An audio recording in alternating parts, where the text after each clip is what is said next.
by Coach Darcy, and we are here to guide you through the ins and outs of a lifestyle that's transformed not just our lives, but the lives of countless women navigating the waves of perimenopause and menopause. Whether you're here to shed weight, understand your body better, or simply find a community that gets it, you're in the right place. So sit back and enjoy the next few minutes as we tackle the hot issues of today.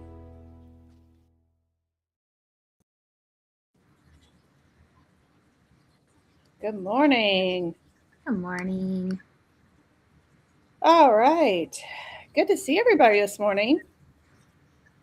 I am having to go around my Facebook ban.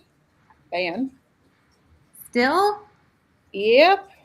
Man, it's like they must have really been angry with your Me selling GLP-1s. Yeah, I still have my pencil in my hair.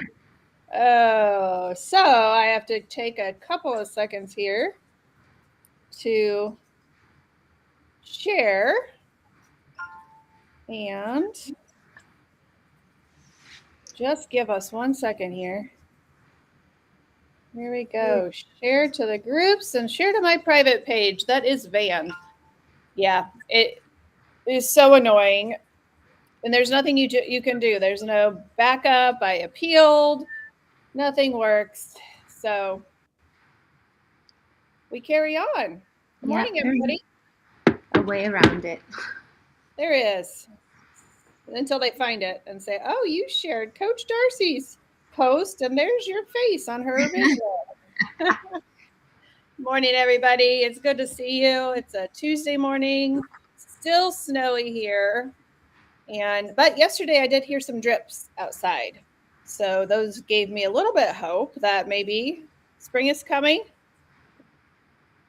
Maybe. Hopefully. And we're going to just do a test live this morning because we looks like we have some lag on our video. So if we end early, that is why. So hope you're all doing well. We have a topic today. So our heart and our passion is how do you keep weight off?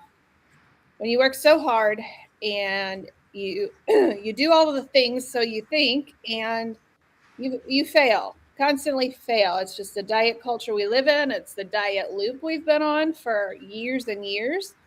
And so many times we think, oh, it's our fault. I'm the only one with this problem. I'm the only one that can't keep the weight off. I might as well take drugs. Drugs are the only way that I'm going to be able to keep this weight off. And we just surrender. We just surrender our health in the name of skinny. And so we're going to talk today a little bit about why. And there's something that I say, and it's going to sound like I contradict myself a little bit because I do that with myself at least 10 times a day. But I'm a person that believes that you can believe two truths. So we're going to kind of dig down a little bit today. One of the things I always say a lot in my posts, and I mean every word, is the diets didn't work because you quit. Everything we've tried, we've just quit. And if you just did it long term, you could keep the weight off, which is true. However, to counter my opinion on that, it goes a little bit deeper. So we're just going to take a shovel and we're going to take that statement, diets don't work because you quit, and we're going to dig down a layer, okay? And we're going to say today that diets didn't work because you quit, but why did you quit? And so most diets don't fail because you quit. They fail because they were never built to work long term. If you've heard this, if you've heard it once, I've heard it 1,000 times. If you just stayed consistent, if you just wanted it more, if you just didn't give up, right?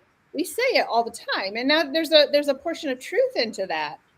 But when we take that attitude, it just kind of keeps that shame alive. It just keeps you stuck. So we want to just dig a little bit deeper to talk about what actually happened. What actually happened when you quit? Yeah, it didn't work because you quit. But why? And what is the layer right underneath the surface of that? So Darcy, do you want to You want to kick us off when we, as we talk about this today? Yeah. So, like you were saying, they fail because they were never built to work long term. I think the idea when people are starting something new, they kind of they don't say it out loud, but I think that their hope is that it does last long term, and that whatever hard work, whatever products that they are taking, is the thing that keeps them thin and skinny and healthy until they die.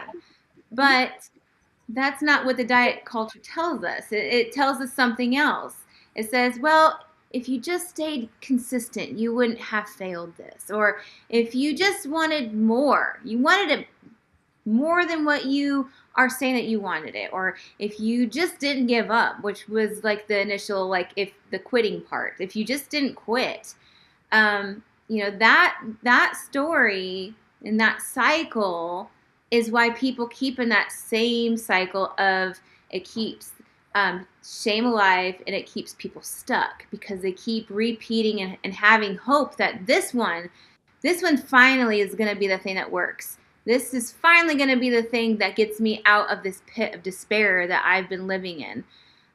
So most of those diets actually are asking you to ignore the addiction, which you talk highly about and you know a lot about, because you pointed out to not only yourself in discovering this, but also to me, the vast array of addictions with food and with sugar and with ultra processed. So I remember you talking a couple weeks ago about how you can't really pinpoint addiction to just one thing, and so there's not really a good word that makes it link all together, because you say that there's so many different types of addiction out there. There are those that have that addiction to sugar, and that there's those people that have addiction to just food in general, or carbs, or even just the action of eating like that becomes an addiction too.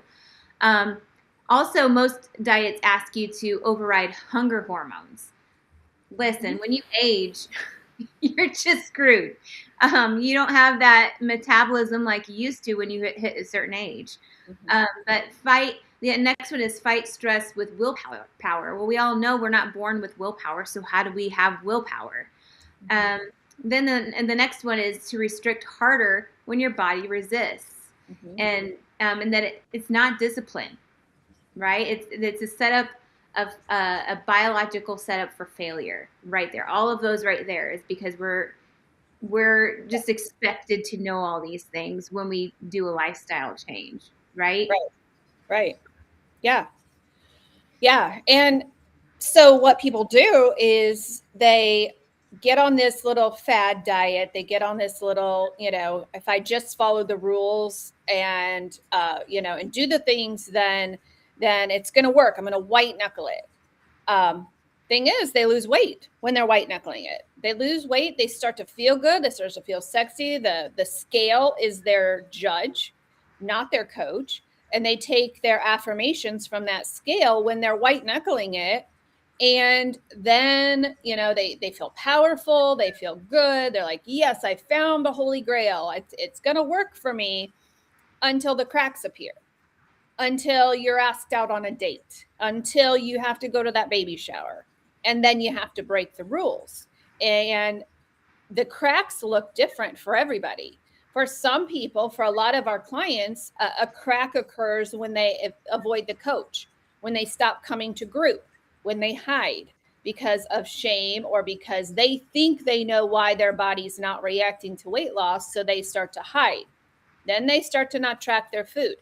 It's like a slippery slope, and we can tell it when we meet with a client in a session. We know exactly when those cracks are starting to appear, and our job as coaches is to take the spackling and fill in those cracks again, and infuse them with a little bit of courage and a little bit of knowledge about what their body's actually doing. And so we're able to patch those cracks. But most people who do this weight loss thing with no coach and no accountability, those cracks suddenly start to spread. And suddenly you've got a pothole in the middle of your journey. And then the hunger in the midst of that, it's getting louder. You're starting to think about eating more. You're starting to bring on that shame again, which says, oh, see, you couldn't do it anyway. See, this one is going to fail you as well. Then your energy starts to drop. You'll probably stop taking your supplements, and your energy drops. And then you're in the circle of shame again. And eventually, when you quit, it actually feels like a relief, because it's like a self-prophecy. See, I knew you couldn't do it anyway. And that's when the failure really starts to form. And we see this diet culture, this diet, circle of shame again. See, I told you you couldn't do it. And we're so used to that language in our head anymore that doesn't even scare us anymore. It's just like a self-prophecy. See, I told you. And a lot of us, especially those that deal with a lot of trauma from their childhood, they hear those words, and it's almost a comfort to them. See, I knew you couldn't do it anyway. And then that follows a Snickers bar, because we're full of shame and we're full of failure, and it's a circle. Yeah. And so that is the circle of we call it the circle of shame. And that's when diets fail. And so today, what we want to kind of do is just put the pieces back into that puzzle before we put the puzzle away, and talk about, what those diets don't account for. It's not you. It's a metabolical issue. It's not you. So Darcy, talk a little bit about, when you think about this circle of shame and these diet wheels that we've been on for 40 years, some of us longer, what don't these diets account for in the big picture, when that and that voice in our head is saying, see, I told you, see, I told you. Yeah. What is that voice missing? Well, the underlying portion of this, and it adds up into what you just talked about white knuckling it and feeling powerful in the moment when you're in a some sort of diet that you're doing. We don't understand, or we don't take into recognition that food is being used to regulate our emotions, to soothe those stressors, to stabilize your blood sugar. Removing it without support, that doesn't feel like that's the problem, but what it does is it intensifies it. So then what you were saying is, when you feel like that cycle of shame, you're feeling an intense feel. So when you decide to quit, that's where that huge release comes from, because it's so intense that all of a sudden, or when it's being pulled, it then breaks. And then it's, of course, when something breaks like that, it's like it relieves that tension and gets you like, oh, yeah, so I shouldn't be doing this. I feel so much better than what I did. But we now need to realize that we've got to understand that those things that we need to break all equal into a whole. It's not like going piece by piece by piece by piece. We have to work it all as a whole, right?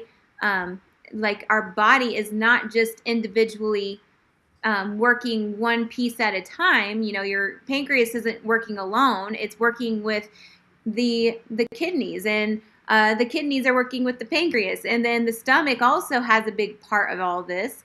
And then your stomach is then connected to your brain, which then puts that huge cycle of like, well, that's connected to how healthy your gut is. Your brain and your gut, they're like one. So my point of bringing that up is that you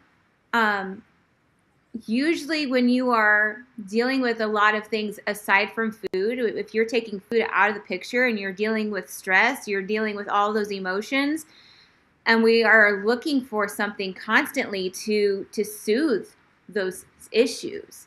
So that's when our diet culture says, when that does snap, our diet culture does say, see, you didn't stick with it. You failed. You did it wrong. Oh, that's not how you keto, or, oh, that's not how you carnivore. It must have been because you were not 100% like lion. So you can't consider yourself a winner here because you just didn't do it right. But there's one part that no one says out loud, and it's quitting was your nervous system trying to survive. Yeah. So Yeah. we talk about the intensity of all of that and the breaking of things, breaking of, say, a ligament. It's like if you break a ligament, it like makes the whole leg or wherever the ligament is not function right. So that was holding it together. So you weren't broken. It was the method that you were using. Yeah. So Yeah. saying that, like, what would you say that most diets don't account for when you have all of these things in the picture of your emotions, the stress, the kids, the husband, all of the things in your life that also equal into this lifestyle change? Yeah. Yeah. So when you break that, and another thing about that is your body knows what makes it feel good. It knows that if I can just get her to break this and she puts that sugar in her mouth, that is going to reconnect those dopamine pathways and that's going to make her feel better. And that's going to fix everything. So that's another reason why your body's relieved when you say, see, it didn't work, because it just knows it is so self-adapting. That's why we've been here, for thousands of years, because our body knows how to stay alive. And one of its big ways is to push the dopamine and make everything calm again. I just need to be calm again. When you do all of these restrictions and these weird diets and all of these things, you may know in your head what you're doing, but those diets do not account for the fact that maybe you are a food addict. Maybe you are a sugar addict. Maybe you depend. Maybe you're a convenience addict where you just don't feel like cooking. And so it's so much easier to go open a package and a processed food, right? So those diets don't account for the addiction. If you have an addiction, you got to do some serious work. And that's where the hard work comes in. And that's where the pit is very, very large. Whether it be emotional or whether it be chemical, diets don't account for that, right? They don't account for insulin resistance, which needs to be a whole show in and of itself. Insulin resistance, by the way, if you have that, it's not pre-diabetes, it's diabetes. And you see insulin resistance 10 years before you're officially diagnosed from the doctor with type 2 diabetes. Insulin resistance is a powerful hormone. That's your weight gaining hormone. If you have insulin resistance, you have to heal that before you end up losing weight long term. The diets don't account for your stressful life. They look pretty on a picture, on a piece of paper of a list of rules to follow, but it doesn't account for your life and your diapers that you're changing every day, your marriage, your marriage issues, your relational issues, your stress, just your schedule alone. That's the number one. I mean, I'm not going to say number one because the sugar addiction and all that's pretty powerful, but that is one of the key reasons that you can't follow a list of rules, is because our lives in this day and age are coming at us so fast. Diets don't account for that. I don't believe in meal plans for that very reason. I love meal plans for recipe ideas, but meal plans fail because of your stress and your actual real life. And when cortisol is high, your insulin is spiking, which creates insulin resistance, which feeds addiction. It's all intertwined. And so when you quit before you find victory, your diet didn't account for that. It didn't account for the fact that we've been starving ourselves. The number one reason why people will gain weight back after a GLP-1 is because of metabolic adaptation, because you're not eating enough and your body adapts to that lower caloric intake. And you've now got yourself metabolic adaptation, which is very difficult. It is very, very real that it can be healed, but it is very difficult when you have starved yourself for so long, whether it be the fasting fad that's out there, whether it be the GLP-1, whether it be restriction, your body adapts. And so when you adapt at a lower calorie, you cannot lose weight. The only way you can lose weight on a metabolic adaptation is if you lower your calories 200 calories. Well, when you're at 800 calories to 1,000 calories, you can't physically live on that. It takes 1,200 calories to keep a toddler alive. So it also doesn't account for just your basic need for safety and support, right? We have a biological need for safety. There are some clients that I won't even start on macros until we get their body safe again, because they have been damaging it for so long on diet after diet that they're broken. And I need to let that body know that this client is safe. She's not starving. Everything is fine. Everything is fine, right? So the body's need for safety and support is a powerful tool for crashing your next diet. So my clients tend to, when they come to me broken, they tend to treat eating like a math problem.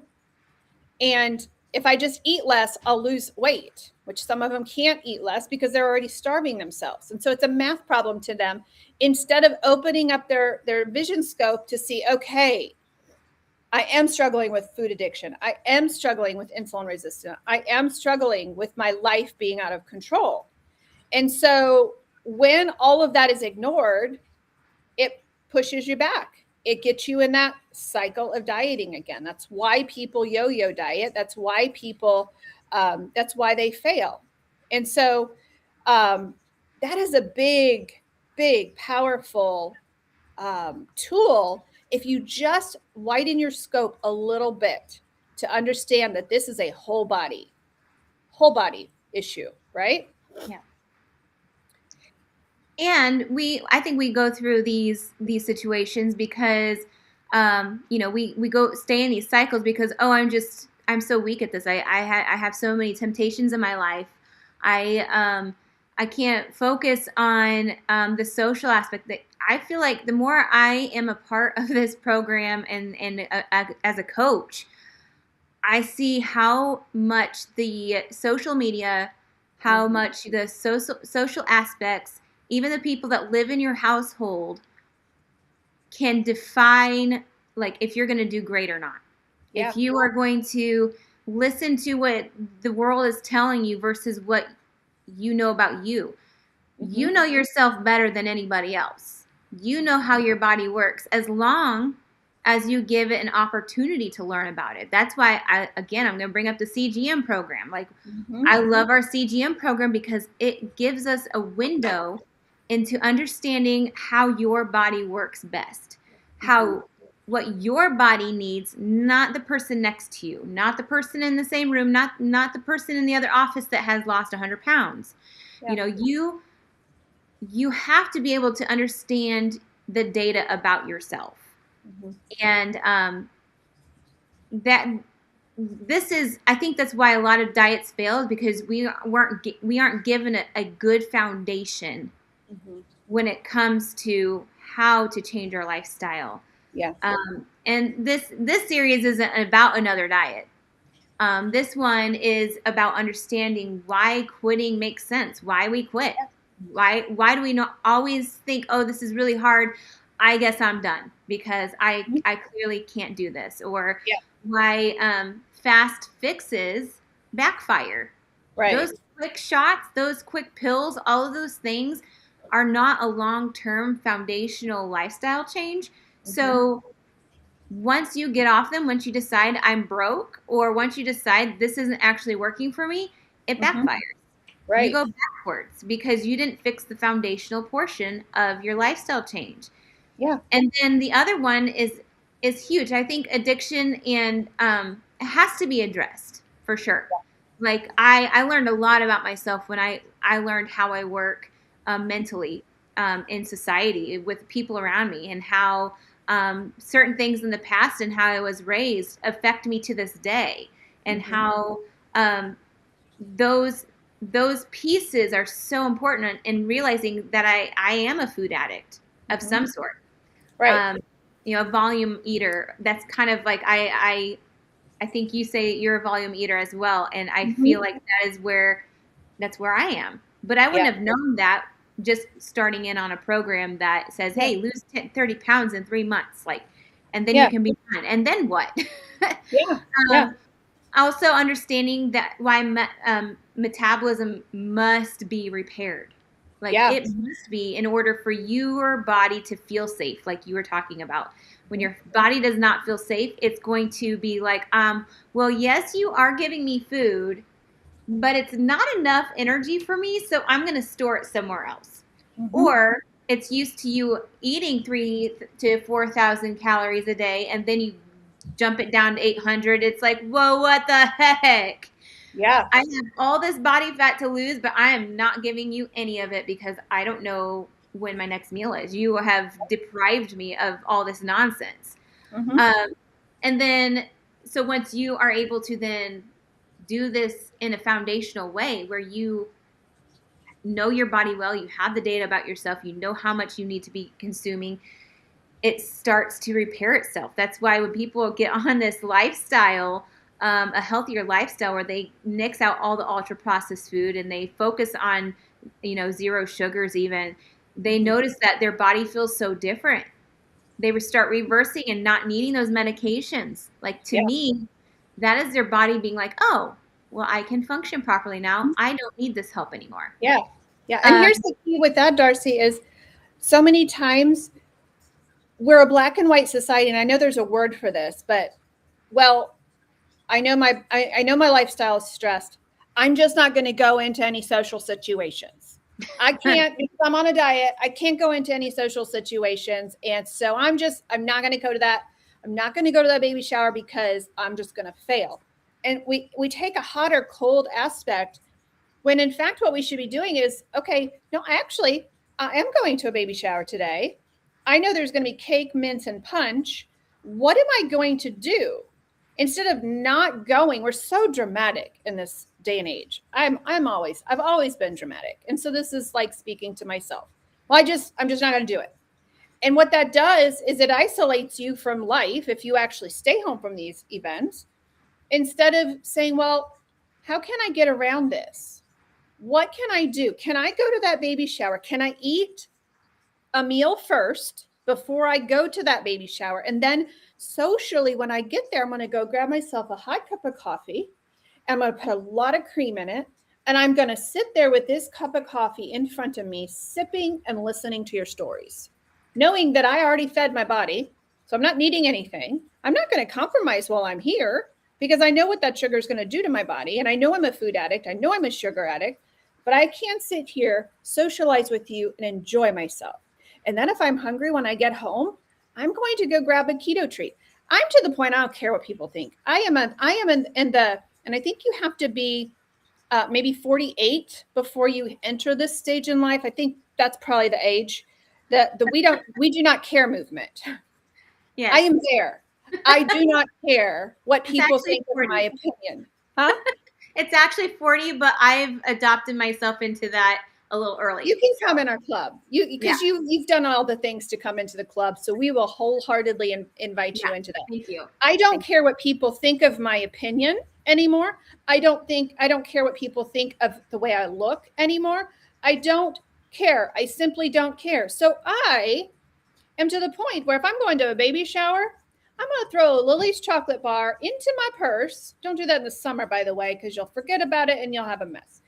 But I'm going to throw the stuff that I can enjoy because I know I want to enjoy that with my friends.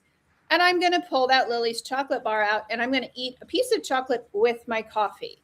Yeah. I don't care that you have cake on your plate. I don't care that I'm not eating their mince, but I do care that I kind of want to enjoy myself. And I don't like restriction. So you can be in the I don't care movement. We'll teach you how. Maybe that's a podcast that we can do. How to join the We Do Not Care Club.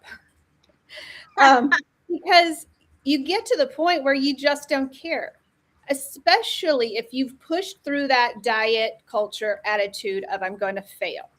If you push through that, you can walk right into the We Do Not Care Club. Yeah. You get a free pass. It's free. Here's your free ticket. We do not care what you think of us. I think we can also, because people are like, well, that sounds just so, I don't know, so drama, like dramatic. Again, we do not care. But we don't care. I think that another way of saying, because I love the We Do Not Care Club, because I honestly, I pretty much have zero filter most of the time anyway. I'm going to say what's on my mind. And I've done that in a gracious way, like where I do kind of pick and choose. So I guess I am kind of filtering, but I will just be bold. You're using wisdom in the We Do Not Care Club. Yes. We don't stupid people there. I think it's embracing It's actually embracing your self and who you are and who God created you to be, instead of letting society mold you into what they want you to be. Yeah. So I think we can be I don't care club, but it's I'm embracing who I am and understanding. Like you said last night, I love myself enough. Yeah. I love myself enough to not necessarily care what society tells me that I should care about. Yeah. Yeah. Each one of those things that we mentioned, the addiction, the metabolic issues, the social, each one of those is an entire journey in and of itself.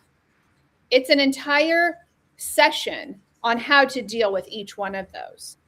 But since we're only here, for a half hour once a week, we do a bird's eye view of why the diet is failing and what could you possibly do to fix each one of those. And we don't necessarily fix them all at once. Maybe we spend a season of our life applying, sending in our applications to the We Do Not Care Club. Maybe that is what we're working on right now. Whereas another person who comes to me with type 2 diabetes comes to me, we got to put everything else on hold and we got to get our sugar down. I have 2 clients right now on this very program. I don't care what's going on. I need you to think medically right now because we need to save your life, right? So we pause everything else. I pause the macros. I pause I pause all of that while we get our sugars down.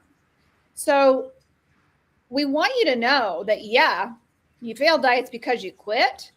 But if you don't take a layer deeper, if you don't take that next step to say, okay, why did I quit? You're going to fail, right? And you're going to quit and you're going to do the cycle. And I think you and I have brought some validity to in some background research as to why what we're saying is true. We've lived this for 8 years. We've walked this same path that you did. I was almost 300 pounds at my highest, and I took off 130 naturally. And not only did I do that naturally, and same with you, Darcy, we've kept it off. June will be 9 years for me. So I think we've got some beef behind our resumes. Now, you can keep doing the diet cycle. You can do that for the rest of your life. If that's your choice and that makes you happy, more power to you. Keep going on that cycle of shame and shame and shame. That's fine. If you're tired of that, we've got your map. We've got a way out for you. And we've lived it and we're living it now. So try all of the things. When you're ready, say, you know what? I think those silly coaches maybe have some backing behind what they're saying. Maybe I should try it and do it right. Now, that comes with a lot of hard work. I'm just going to tell you, that comes with a lot of hard work. We cry with our clients. We weep with them. We celebrate with them. We go through their stressful life. We had a client this week who lost a family member. We're walking through that grief with her, right? Because during those seasons, it is really hard to stay on plan. It is really hard. But when you understand that you're so tired of the diet cycle, you're like, all right, take my hand, walk with me. That's what I need you to do. So I think that's you pinpoint the portion that why support changes everything as well. Yeah. Being able to have the support in your life is really important, and who you choose to be the supporter is really important, because you can't just choose anybody to be your support, because they may not be on the same page as you. They may not understand what you are doing. They may not be in the same season as you. So having a good support system, like our group, is a great support system. Like if you need a good group and you don't have one, you can't find one, we have a group that would just open-armed come and say, come on, child, come here, let me hear about it. Yeah. Because they walked a very similar path. I think if you can find somebody, like I have an amazing workout buddy. She's more than a workout buddy now, because we've gained this relationship and we can hold each other accountable. we're able to, push each other in a healthy way to get stronger in the gym. And that we're not going to be offended by like, hey, you need to lift heavier. What are you doing? You're lifting too light. Just a good, healthy way. So that support changes everything in building your foundation. Yeah. You cannot have a firm foundation without a good support. Yeah. And on the other side of that support, the tool that we use right now with the CGM is priceless. Like knowing instantly, you don't have to wait any longer for your coach to say, hey, let's take this out. Let's try this. Let's try this angle. You've got that immediate data right there that we know instantly. Okay, I see this spike on your CGM. I see that this is what you ate when you had it.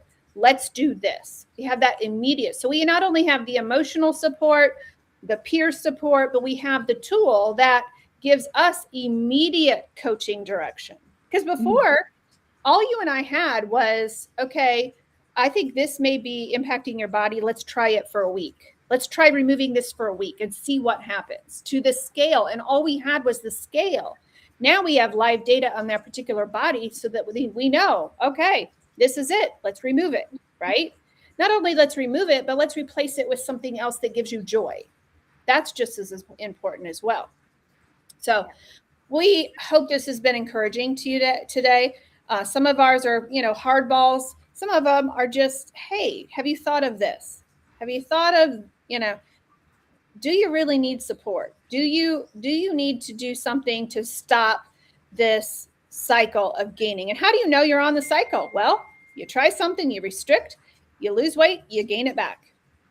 You lose the same 5 pounds over and over again. That's how you know you need help.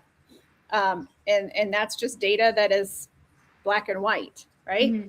Yeah. I think the biggest also is stop blaming willpower. Yes. For the failure, because if you're not focused on building the systems, you can't blame willpower for something that you haven't built yet. So right, exactly. Yeah. If this has been encouraging to you, please share it with your family and friends. Go to our website, kmhealthcoaching.org. If you know you've been on that cycle and you're ready to do the hard things, reach out to one of the coaches on there, get on it, do a free health assessment before you enroll in any program, because we want to make sure you're in the right program. So Coach Darcy's calendar is on the website. My calendar's on the website. We recommend minimum of 3 months. So that our 3-month package is our signature package, just because we know that's the one that works. 75% of all self-help books are sitting on the shelf. I don't recommend our self-help program because, again, you've missed those other points. 3 months with you gives us the tools that we need to walk you through those seasons of life and to walk you through real life. And then you can decide, okay, after that 3 months, I'm great to go, coach, or hey, I need you to keep walking with me. So that's how we work our program. Very affordable. We are soon upcoming. I don't even think I've announced this. I think I might have said on Facebook once, but we are going to have create your own payment plans. So we have access now to Affirm and Klarna, I believe. And so we recommend, if you're doing one of the big packages, make your own payment plan. Do that. That comes out, I think, the middle of February. So that is exciting news, because sometimes people are like, hey, I don't have this on the front side of things.